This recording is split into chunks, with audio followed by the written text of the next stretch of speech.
ഭക്തിയോടെ അങ്കുലീയമെടുത്ത് അമ്പുചേർന്നോജനൻ അങ്കുലത്തിന്മേലിട്ട് ചൂടാനറ്റവും പിന്നെ മൈഥിലീകരിക്കു നൽകിയിടാൻ കരവും രാധാവ് തനിക്കണിയിടുവാനൊരുളിരാൻ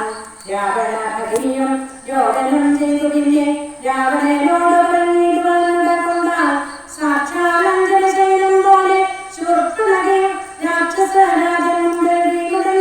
മുറയിട്ടാൻ മുലയും മൂക്കും കാതും കൂടാതെ ചോരയുമായ അലവും ഭഗിനിയോട് അവിമുല ചെയ്താൽ എന്തിനു വസേ ചൊല്ലിയിടെന്നോട് ബലമാക്കം ബന്ധമുണ്ടായതെന്ന് വൈരൂപ്യം വന്നിടുവാൻ ശക്തനോ കൃതാന്തനോ കാശിയോ കുബേരനോ ദുഷ്കൃതം ചെയ്തവൻ തന്നെ ഞാൻ ഒടുക്കുവൻ സത്യം ചൊല്ലുന്ന നേരം അവൾ മുല ചെയ്താൽ എത്രയും മൂഢൻ ഭവാൻ പ്രളക്തൻ പാനസക്തൻ സ്ത്രീജിതൻ അതിശടൻ എന്തറിഞ്ഞിരിക്കുന്നു രാജാവിൽ നിന്നുകൊണ്ട് ചൊല്ലുന്ന നിന്യവത ചാരചക്ര സംവിചാരമോടില്ലേയും നിത്യം നാരീ സേവയും ചെയ്ത് പിറന്നീട് എല്ലായ്പ്പോഴും കേട്ടതില്ലയോ കരദൂഷണശിരാക്കൾ ദുഃഖമേ 14,000 മുടിഞ്ഞതും രക്ഷാർത്ഥേന രാമൻ രേഖേന ബാലകരം പ്രഹരിച്ചൊടുക്കിനാൻ എന്തൊരു കഷ്ടമോർത്താൽ എന്നത് കേട്ട് ചോദിച്ചിരിക്കാനും എന്നോ